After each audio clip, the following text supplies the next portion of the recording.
നമസ്കാരം സുഹൃത്തുക്കളെ, ഞാൻ മഹേഷ് വടക്കഞ്ചേരിയാണ്. എല്ലാവർക്കും ആദ്യം എനിക്ക് പറയാനുള്ളത്, എല്ലാവർക്കും എൻ്റെ ഹൃദയം നിറഞ്ഞ ക്രിസ്മസ് പുതുവത്സരാശംസകൾ നേരുന്നു.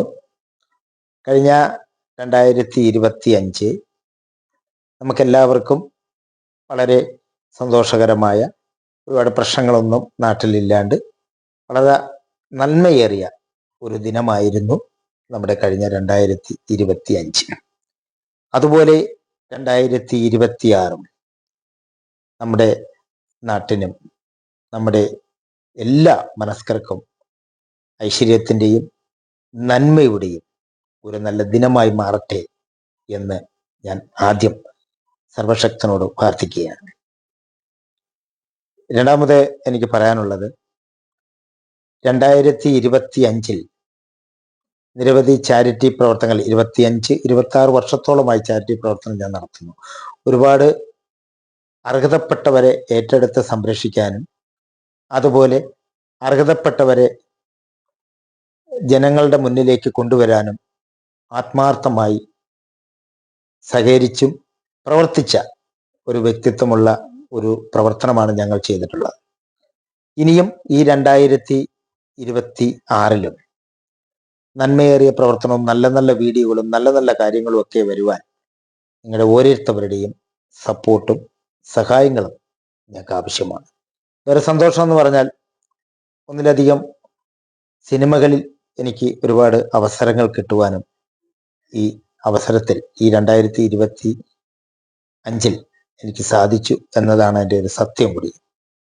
പിന്നെ രണ്ടാമത്, നമ്മുടെ നാട്ടിൽ ഒറ്റപ്പെടുന്നവരും അർഹതപ്പെടുന്നവരുമായ നിരവധി മനസ്കരെ, അതായത് നമ്മൾ ഇന്ന് ആരും അനാഥരല്ല, അനർത്ഥപ്പെടുകയാണ് ചെയ്യുക. ഇപ്പൊ ദാനം, ധർമ്മം എന്ന് പറയുന്ന ഒരു സംഭവം നമ്മളെല്ലാവരും ഡെയിലി ദാനം ചെയ്യുന്നവരാണ്. പക്ഷെ ധർമ്മം എന്ന് പറയുന്നത് അർഹതപ്പെട്ടവരെ സഹായിക്കുന്നതിനാണ് നമ്മൾ ധർമ്മം എന്ന് പറയുന്നത്. അത് നമ്മൾ ഓരോരുത്തരും ചെയ്യുവാൻ, അതിനെ സപ്പോർട്ട് ചെയ്യുന്ന ഞങ്ങളെ സപ്പോർട്ട് ചെയ്യാനും നിങ്ങൾക്ക് കഴിഞ്ഞു.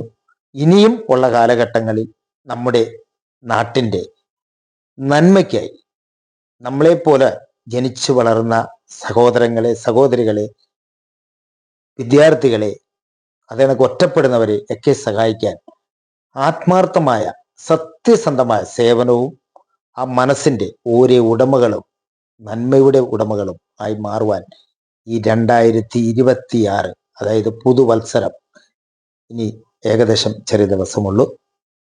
ആ 26 നമ്മുടെ നാട്ടിൽ 2026 എന്ന് പറയുമ്പോൾ എൻ്റെ മനസ്സിൽ തോന്നുന്നത്, എൻ്റെ മനസ്സ് തോന്നിയാണ് കേട്ടോ, ചെറിയ ബുദ്ധിമുട്ടുകൾ നമ്മുടെ ലോകത്തിനുണ്ടാവും, നമ്മുടെ നാട്ടിലുണ്ടാവും എന്ന് എൻ്റെ മനസ്സ് പറയുന്നു.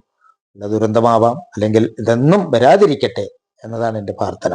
കാരണം നന്മകൾ നമ്മൾ ചെയ്യുമ്പോൾ നമ്മുടെ മനസ്സിൽ ഓരോ വർഷവും കടന്നു പോകുമ്പോൾ പലതും നമുക്ക് തോന്നാറുണ്ട്. ഇപ്പോഴും മനസ്സിൽ നമുക്ക് തോന്നുന്നത്, കൊറോണ സമയത്ത് നമ്മൾ അനുഭവിച്ച ഒരുപാട് വിഷമങ്ങൾ, ഇന്ന് നമ്മൾ മനസ്സിൽ നിന്നൊക്കെ ഒരുപാട് പേര് അത് മറന്ന്, ലോകം മറന്ന് ജീവിക്കുന്നുണ്ട്. പക്ഷെ ഇനി നമ്മളത് മറക്കരുത്. കാരണം ആ ഒരു കാലഘട്ടം, ചുരുക്കി പറഞ്ഞാൽ, നമ്മളെടുത്തിട്ടുള്ള അന്തോവാസികൾക്ക് ഭക്ഷണം കൊടുക്കാൻ പോലും ഒരുപാട് ബുദ്ധിമുട്ടിയ, ഒരുപാട് വിഷമം അനുഭവിച്ച, ഒരു ഹോസ്പിറ്റലിൽ പോലും കൊണ്ടുപോയി നമ്മളവരെ സംരക്ഷിക്കാൻ കഴിയാതെ വന്ന ഒരുപാട് സന്ദർഭങ്ങൾ, സമയങ്ങൾ അതിലുണ്ടായിരുന്നു. പക്ഷെ ഇനി ഒരു കാലഘട്ടത്തിൽ അത് സംഭവിക്കാതിരിക്കാൻ നമ്മൾ മനുഷ്യരാണ്. നമ്മൾ മുന്നിലും പിന്നിലും മരണമാണ് നമുക്ക്. അപ്പൊ ഇനിയുള്ള കാലഘട്ടങ്ങളിൽ നമ്മൾ നന്മയുടെ, മഹാവ്യക്തിത്വത്തിൻ്റെ, നല്ല വ്യക്തിത്വത്തിൻ്റെ, നല്ല മനസ്സിൻ്റെ ഉടമകളായി നമ്മൾ ഓരോരുത്തവരും ഈ നല്ല ദിനത്തിൽ, നല്ല വർഷത്തിൽ ഉണ്ടാവട്ടെ എന്ന് എല്ലാ സർവശക്തനോടും ഞാൻ പ്രാർത്ഥിച്ചുകൊണ്ട് ഒരിക്കൽ കൂടി എല്ലാ നല്ല മനസ്കർക്കും ക്രിസ്മസ് പുതുവത്സരാശംസകൾ വീണ്ടും ഞാൻ നേർന്നുകൊണ്ട് നിർത്തുന്നു. നന്ദി, നമസ്കാരം.